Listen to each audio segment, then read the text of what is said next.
Hi everyone, welcome to Stardust Academy. ഞാൻ റോഷ്ന. നമുക്കിന്ന് business and environment എന്നുള്ള ചാപ്റ്ററിൽ പഠിക്കാനുള്ളത് ബിസിനസ് എൻവയോൺമെൻറ്റ് അനാലിസിസ് ആണ്.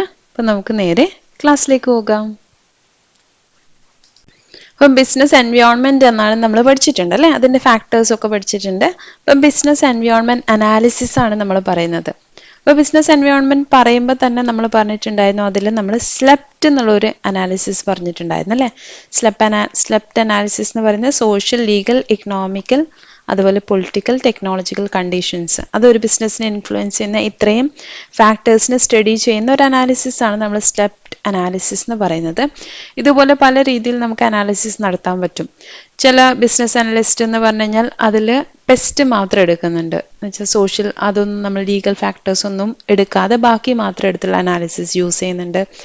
ചിലത് പെസ്റ്റൈൽ എന്ന് പറഞ്ഞിട്ട് യൂസ് ചെയ്യുന്നുണ്ട്, എൻവയോൺമെൻറ്റൽ ഫാക്ടേഴ്സും കൂടി ഇൻക്ലൂഡ് ചെയ്തിട്ട്. ചിലപ്പോൾ സ്റ്റീപ്പിൾ എന്ന് പറഞ്ഞിട്ട് social, technological, economical, environment, political, legal, educational ഇതും കൂടി ഇൻക്ലൂഡ് ചെയ്തിട്ട് ചെയ്യുന്നുണ്ട്. അപ്പോൾ പല രീതിയിൽ നമ്മൾ ബിസിനസ് എൻവയോൺമെൻറ്റ് അനാലിസിസ് നടത്തുന്നുണ്ട്. അതിലൊന്ന് മാത്രമാണ് നമ്മൾ പറഞ്ഞ സ്ലെപ്റ്റ് അനാലിസിസ് എന്ന് പറയുന്നത്. ഇപ്പോൾ ഈ ബിസിനസ് എൻവയോൺമെൻറ്റ് അനാലിസിസ് എന്തിനാണ് ഉള്ളതാണ് നമുക്ക് നെക്സ്റ്റ് പഠിക്കാനുള്ളത്. അപ്പോൾ നമുക്ക് പഠിക്കാനുള്ളത് need and importance of environment analysis. ഈ ബിസിനസ് എൻവയോൺമെൻറ്റ് അനാലിസിസ് എന്തിനാണ് നടത്തുന്നത്, എന്താണ് അതിൻ്റെ ആവശ്യകത എന്ന് പറയുന്നത്. അപ്പോൾ ഒന്നാമത്തെ പറയുന്ന ഐഡൻറ്റിഫിക്കേഷൻ ഓഫ് സ്ട്രെങ്ത്. ഒരു ബിസിനസ്സിൻ്റെ സ്ട്രെങ്ത് എന്താണെന്ന് മനസ്സിലാക്കണം. സ്ട്രെങ്ത് എന്ന് പറഞ്ഞു കഴിഞ്ഞാൽ അഡ്വാൻറ്റേജ് ഓവർ ഇറ്റ്സ് കോമ്പറ്റീറ്റർ ആണ് നമ്മൾ സ്ട്രെങ്ത് എന്നുകൊണ്ട് ഉദ്ദേശിക്കുന്നത്. അപ്പോൾ കോമ്പറ്റീറ്റർ എന്ന് പറഞ്ഞു കഴിഞ്ഞാൽ നമ്മുടെ കമ്പനി പ്രൊഡ്യൂസ് ചെയ്യുന്ന അതിൻ്റെ സിമിലർ ആയിട്ടുള്ള, നമ്മൾ പ്രൊവൈഡ് ചെയ്യുന്ന സർവീസിൻ്റെ സിമിലർ ആയിട്ടുള്ള ഒരു കാറ്റഗറി പ്രോഡക്റ്റ് അല്ലെങ്കിൽ സർവീസ് പ്രൊവൈഡ് ചെയ്യുന്ന ഒരു ഇൻസ്റ്റിറ്റ്യൂഷൻ, ഒരു ഫേമിന് നമുക്ക് എന്ത് പറയാം, കോമ്പറ്റീറ്റർ എന്ന് പറയാം. ഇപ്പോൾ കോമ്പറ്റീറ്ററിൻ്റെ മേലെ നമുക്കുള്ള ഒരു അഡ്വാൻറ്റേജ് എന്താണ്, അതിനാണ് നമ്മൾ സ്ട്രെങ്ത് എന്ന് പറയുന്നത്. അപ്പോൾ സ്ട്രെങ്ത് എന്ന് പറയുന്നത് ഇന്റേണൽ ഫാക്ടറായിട്ട് നമ്മൾ കൺസിഡർ ചെയ്യുക. ഫോർ എക്സാമ്പിൾ, നമുക്ക് എന്തെങ്കിലും ഒരു പുതിയ ടെക്നോളജി യൂസ് ചെയ്യുന്നുണ്ടെങ്കിൽ അത് നമുക്കൊരു സ്ട്രെങ്ത് ആയിട്ട് പറയാം അല്ലേ. അതുകൊണ്ട് നമുക്ക് കോമ്പറ്റീറ്ററിനെക്കാട്ടും കൂടുതൽ നമുക്ക് ബിസിനസ് കൊണ്ടുപോകാൻ പറ്റുന്നുണ്ട്, പ്രോഫിറ്റ് ഉണ്ടാക്കാൻ പറ്റുന്നുണ്ട്. അപ്പോൾ ഇതാണ് സ്ട്രെങ്ത്. അപ്പോൾ അത് ഐഡൻറ്റിഫൈ ചെയ്യണം. അപ്പോൾ സ്ട്രെങ്ത് ഐഡൻറ്റിഫൈ ചെയ്യണമെങ്കിൽ നമ്മൾ എന്ത് ചെയ്യണം, എൻവയോൺമെൻറ്റ് അനാലിസിസ് നടത്തണം, നമ്മളെ കോമ്പറ്റീറ്റേഴ്സിനെ പറ്റി അനലൈസ് ചെയ്യണം, അവിടെയുള്ള സെയിൽസ് അത് കാര്യങ്ങളൊക്കെ നമുക്ക് അനലൈസ് ചെയ്യണം അല്ലേ. അപ്പോൾ എൻവയോൺമെൻറ്റൽ ഫാക്ടേഴ്സ് അനലൈസ് ചെയ്യുമ്പോൾ മാത്രമേ നമുക്ക് കമ്പാരിറ്റീവ്ലി എന്താ സ്ട്രെങ്ത് ഉള്ളതെന്ന് മനസ്സിലാവുള്ളൂ. രണ്ടാമത്തെ ഐഡൻറ്റിഫിക്കേഷൻ ഓഫ് വീക്ക്നെസ്. ഇതിൻ്റെ നേരെ ഓപ്പോസിറ്റ് ആണ് പറയുന്നത് വീക്ക്നെസ് എന്ന് പറയുന്നത്. എന്നുവെച്ചാൽ നമുക്ക് ഒരു ഫേം എന്നുള്ള രീതിയിൽ നമ്മുടെ ലിമിറ്റേഷൻ എന്താണ്, നമ്മുടെ ഇന്റേണൽ ലിമിറ്റേഷൻ എന്താണ്. അപ്പം ഇത് മനസ്സിലാക്കണമെങ്കിൽ നമുക്ക് മറ്റുള്ളവർക്ക് നമ്മളെങ്ങാട്ട് കൂടുതൽ എന്തുണ്ട് എന്ന് നമുക്ക് അറിയണം അല്ലേ. അപ്പം അതിനു വേണ്ടി നമുക്ക് എന്ത് ചെയ്യണം, എൻവയോൺമെൻറ്റ് അനാലിസിസ് നടത്തണം. Next identification of business opportunities.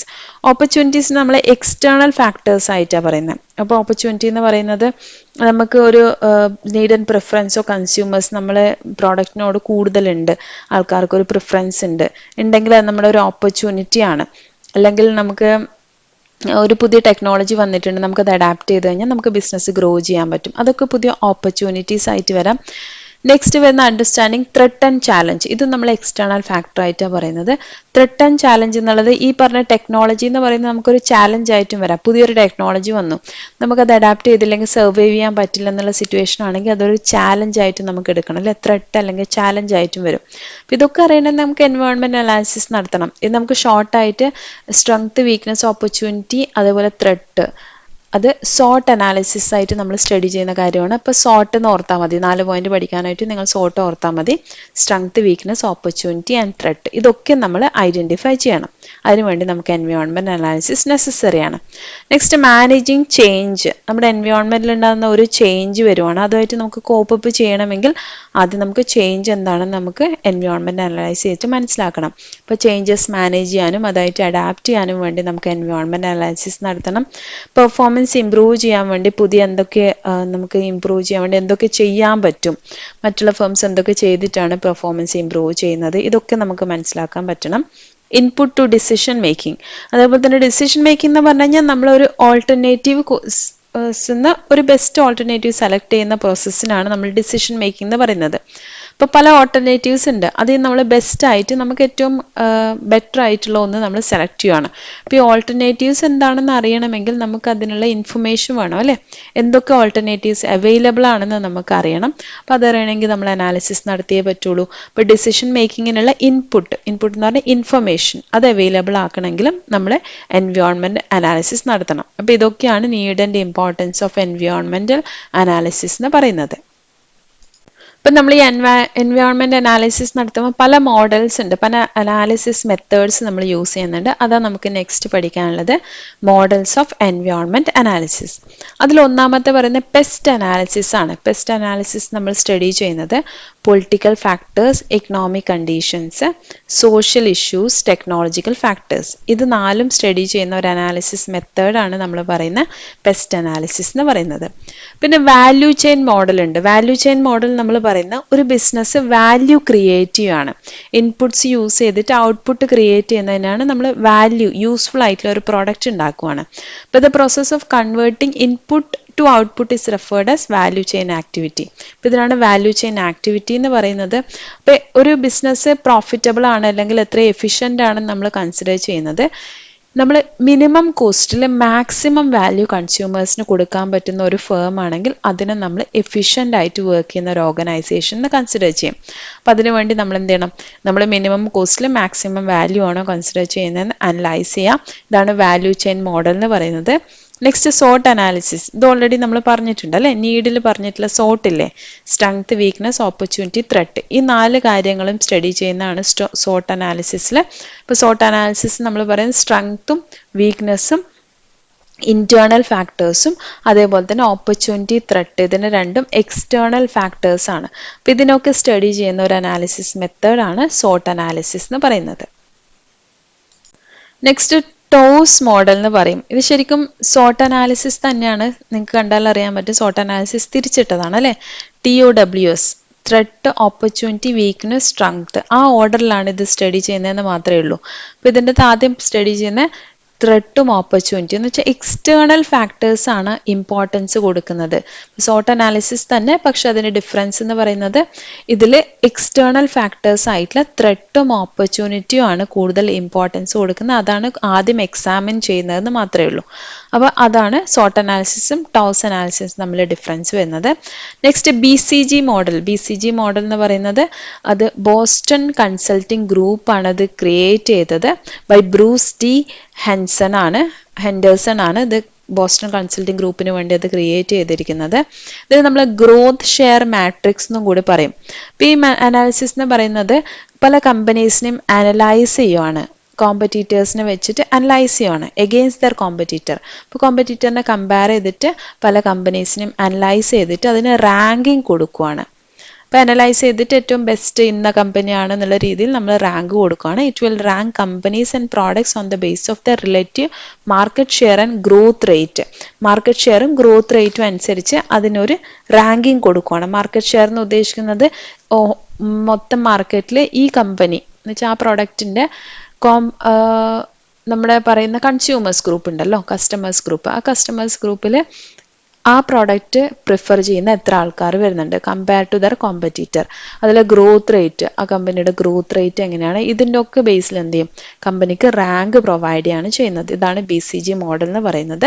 ഇപ്പോൾ നമ്മൾ എൻവയോൺമെൻറ്റ് അനാലിസിസ് മോഡലിൽ പെസ്റ്റ് അനാലിസിസ് ഉണ്ട്, അതിൽ 4 ഫാക്ടേഴ്സ് പഠിക്കുന്നുണ്ട്. വാല്യൂ ചെയിൻ അനാലിസിസിൽ മിനിമം കോസ്റ്റിൽ മാക്സിമം വാല്യൂ പ്രൊവൈഡ് ചെയ്യുന്നതിനാണ് നമ്മൾ എഫിഷ്യൻ്റ് എന്ന് പറയുന്നത്.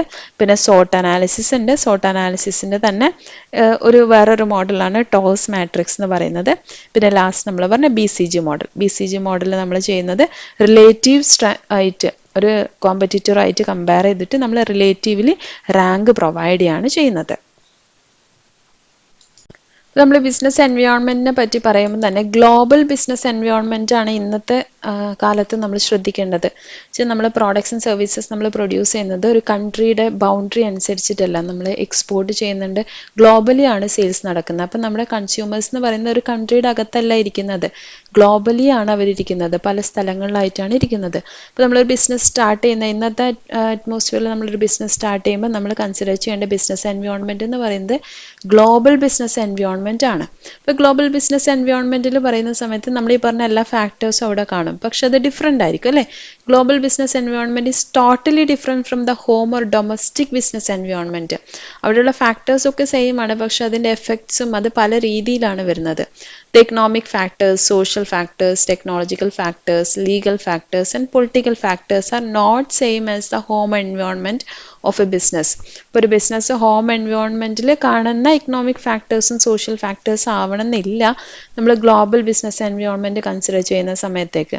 അവിടെ ഒരുപാട് ഡിഫറെൻ്റ് കൾച്ചേഴ്സ് ഉണ്ട്, റിലീജിയൻസ് ഉണ്ട്, അതേപോലെ തന്നെ പല വ്യത്യാസങ്ങൾ വരുന്നുണ്ട് അല്ലേ, പൊളിറ്റിക്കലി വ്യത്യാസം വരുന്നുണ്ട്. അപ്പോൾ അതിനനുസരിച്ച് നമ്മളൊരു കൺട്രിയിലാകുമ്പോൾ നമ്മൾ സോഷ്യൽ ഫാക്ടേഴ്സ് കുറച്ച് മാത്രം കൺസിഡർ ചെയ്താൽ മതിയാവും, കുറച്ചെങ്കിലും സിമിലാരിറ്റി കാണും. പക്ഷെ ഗ്ലോബൽ ബിസിനസ് എൻവയോൺമെൻറ്റ് കൺസിഡർ ചെയ്യുന്ന സമയത്ത് ഒരുപാട് വ്യത്യാസം വരുന്നുണ്ട്.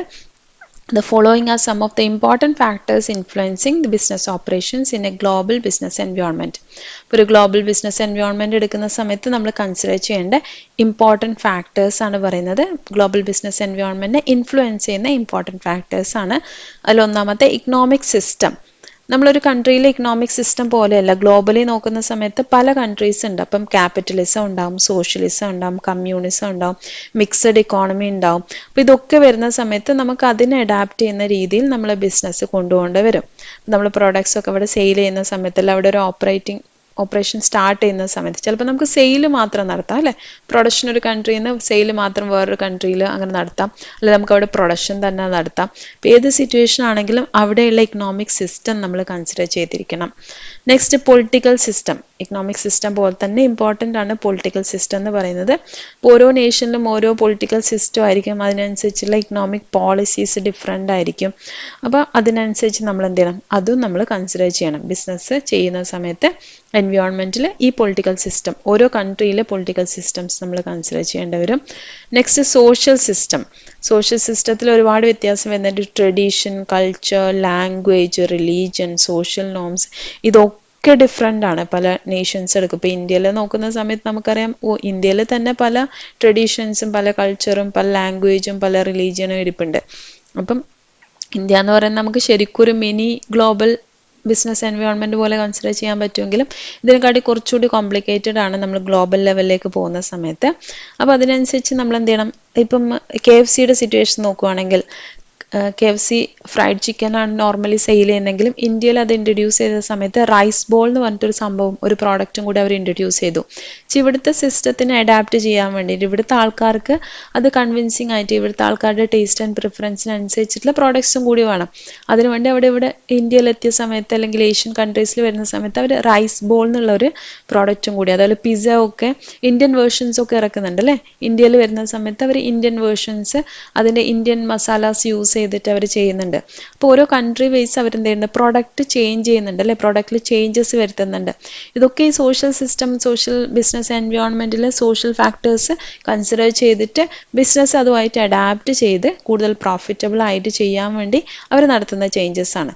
അപ്പോൾ ആദ്യം അതിനു വേണ്ടി എന്ത് ചെയ്യണം, എൻവയോൺമെൻറ്റ് അനലൈസ് ചെയ്യണം. അപ്പോൾ അവിടെ ആൾക്കാർക്ക് എന്താണ് ഇഷ്ടം, ഏത് രീതിയിലാണ് ആൾക്കാർ പ്രോഡക്ട്സ് പ്രിഫർ ചെയ്യുന്നതെന്ന് നോക്കിയിട്ട് അതിനനുസരിച്ച് നമ്മൾ അഡാപ്റ്റ് ചെയ്യണം. അപ്പോൾ അതാണ് ട്രഡീഷൻ, കൾച്ചർ, ലാംഗ്വേജ്. ഇവിടെ നമ്മൾ പാക്കിംഗ് ചെയ്യുന്ന സമയത്ത് ഉള്ള ലാംഗ്വേജ് ആയിരിക്കില്ല അവിടെ എന്ന് പറയുമ്പോൾ അവിടെയുള്ള ലാംഗ്വേജിലേക്ക് കൂടി നമ്മൾ പാക്കിംഗ് ഒക്കെ മാറ്റേണ്ടി വരും. അഡ്വർടൈസ്മെൻറ്റ് ആ രീതിയിലേക്ക് നമ്മൾ അഡാപ്റ്റ് ചെയ്യേണ്ടി വരും. റിലീജിയൻ, ഇതൊക്കെ അനുസരിച്ച് നമ്മൾ എന്ത് ചെയ്യണം, നമ്മളെ പ്രോഡക്റ്റിലും അതേപോലെ തന്നെ നമ്മളെ അപ്രോച്ചിലും വ്യത്യാസം കാണിക്കണം. Next technological advancement. ഇപ്പോൾ ഒരു കൺട്രിയിൽ വരുന്ന ടെക്നോളജിക്കൽ ചേഞ്ചും ഗ്ലോബൽ ലെവലിലെ ടെക്നോളജിക്കൽ ചേഞ്ചും വരുന്ന സമയത്ത് ഏറ്റവും കോമ്പറ്റീറ്റീവായൊരു സിറ്റുവേഷനാണ് ഗ്ലോബൽ ബിസിനസ് എൻവയോൺമെൻറ്റിലെ ടെക്നോളജിക്കൽ അഡ്വാൻസ്മെൻറ്റ് എന്ന് പറയുന്നത്. പല കൺട്രീസിൽ വരുന്ന ടെക്നോളജിക്കൽ ചേഞ്ചസ് നമ്മുടെ ബിസിനസ്സിനെ എഫക്റ്റ് ചെയ്യാം. അപ്പോൾ അതിനൊക്കെ അഡാപ്റ്റ് ചെയ്യുന്ന രീതിയിൽ നമ്മൾ ചേഞ്ചസ് വരുത്തിക്കൊണ്ടിരിക്കണം. ഇൻറ്റൻസ് കോമ്പറ്റീഷൻ ആണ് നമ്മളെ കൺട്രിയിൽ. ഇപ്പം ഈ കൺട്രിയിൽ മാത്രമല്ല, ഒരു കേരളത്തിൽ മാത്രം ഓപ്പറേറ്റ് ചെയ്യുന്ന ഒരു ബിസിനസ്സാണെന്ന് വിചാരിച്ചോ. ഇപ്പോൾ കേരളത്തിൽ ആ കമ്പനിക്ക് വേണ്ടിയിട്ട് ആ ഫേമിൻ്റെ പ്രോഡക്ട്സിന് ചിലപ്പോൾ 1-2 കോമ്പറ്റീറ്റേഴ്സ് മാത്രമേ ഉണ്ടായി എന്ന് വരുള്ളൂ. പക്ഷെ ഗ്ലോബൽ ലെവലിൽ പോകുന്ന സമയത്ത് കോമ്പറ്റീഷൻ ഹൈ ആണ്, കോമ്പറ്റീറ്റേഴ്സ് കൂടുതലാണ്. പ്രോഡക്റ്റിൻ്റെ പ്രൈസിലുള്ള കോമ്പറ്റീഷൻ വളരെ ഹൈ ആണ്. ഇപ്പോൾ ഇന്ത്യയിലുള്ള പ്രോഡക്ട്സ് നമ്മളൊരു വേറൊരു കൺട്രിയിലേക്ക് സെയിൽ ചെയ്യുന്ന സമയത്ത് അവിടെ ചിലപ്പം ഇതിലും ചീപ്പറായിട്ടുള്ള സിമിലർ പ്രോഡക്ട്സ് കിട്ടിയെന്ന് വരാം. ഇപ്പോൾ ചൈനയിലൊക്കെ ആകുന്ന സമയത്ത് ഇതിലും ചീപ്പായിട്ട് സെയിം പ്രോഡക്റ്റ് അവിടെ അവൈലബിൾ ആയിരിക്കും. അപ്പോൾ നമ്മൾ അവിടെ സെയിൽ ചെയ്യണമെങ്കിൽ നമുക്ക് അതൊരു വലിയ ഹൈ കോമ്പറ്റീഷനാണ് അവിടെ നമുക്ക്, അല്ലേ? ഇപ്പോൾ ചൈനയുടെ പ്രോഡക്ട്സ് ആണ് ശരിക്കും പറഞ്ഞു കഴിഞ്ഞാൽ ഗ്ലോബലി എല്ലാ സ്ഥലത്തും ആൾക്കാർ മാർക്കറ്റ് ക്യാപ്ചർ ചെയ്തുകൊണ്ടിരിക്കുന്നത്. അതിൻ്റെ മെയിൻ റീസൺ എന്ന് പറഞ്ഞാൽ അവർക്ക് അത്രയും കോസ്റ്റ് ഇഫക്റ്റീവ് ആയിട്ട് പ്രൊഡ്യൂസ് ചെയ്യാൻ പറ്റുന്നുണ്ട്. ഇപ്പോൾ ഇന്ത്യയിൽ ചൈന പ്രോഡക്ട്സ് കൂടുതൽ സെയിൽ ആവുന്ന എന്തുകൊണ്ടാണ്? ആൾക്കാർ അത് പർച്ചേസ് ചെയ്യുന്നത് എന്തുകൊണ്ടാണ്? അതിൻ്റെ കോസ്റ്റ് മാത്രമാണ്, അല്ലേ? മെയിനായിട്ട് പ്രൈസാണ് നോക്കുന്നത്. അപ്പം അത്രയും ചീപ്പ് റേറ്റിൽ ആ സാധനങ്ങൾ സ്മാർട്ട് ഫോൺ ആയിക്കഴിഞ്ഞാലും ഈ ചീപ്പ് റേറ്റിൽ വന്ന് തുടങ്ങിയത് ചൈന അത് പ്രൊഡക്ഷൻ തുടങ്ങിയത് മുതലാണ്, അല്ലേ? അപ്പോൾ അത്രയും വലിയ കോമ്പറ്റീഷനാണ്. അപ്പോൾ അതിനനുസരിച്ചിട്ട് എല്ലാ ബിസിനസ്സും മാറേണ്ടി വരും. ചൈന പ്രോഡക്റ്റ് ചീപ്പ് റേറ്റിൽ സെയിൽ ചെയ്യുന്നുണ്ടെങ്കിൽ ഗ്ലോബലിയുള്ള എല്ലാ ഫേംസും അതിനനുസരിച്ചിട്ട് അഡാപ്റ്റ് ചെയ്യേണ്ടി വരും. അപ്പം അങ്ങനെയുള്ള ചീപ്പ് റേറ്റിൽ നമുക്ക് റോ മെറ്റീരിയൽസ് കിട്ടുന്ന, ചീപ്പ് റേറ്റിൽ ലേബറേഴ്സ് കിട്ടുന്ന ആ ഏരിയാസിലേക്ക് ബിസിനസ് ഷിഫ്റ്റ് ചെയ്യും. ഇപ്പോൾ ഇന്ത്യയിലേക്ക് കുറേ ബിസിനസ് ഷിഫ്റ്റ് ചെയ്തിരിക്കുന്ന ഇവിടെ ചീപ്പ് ലേബർ ഉള്ളതുകൊണ്ടാണ്.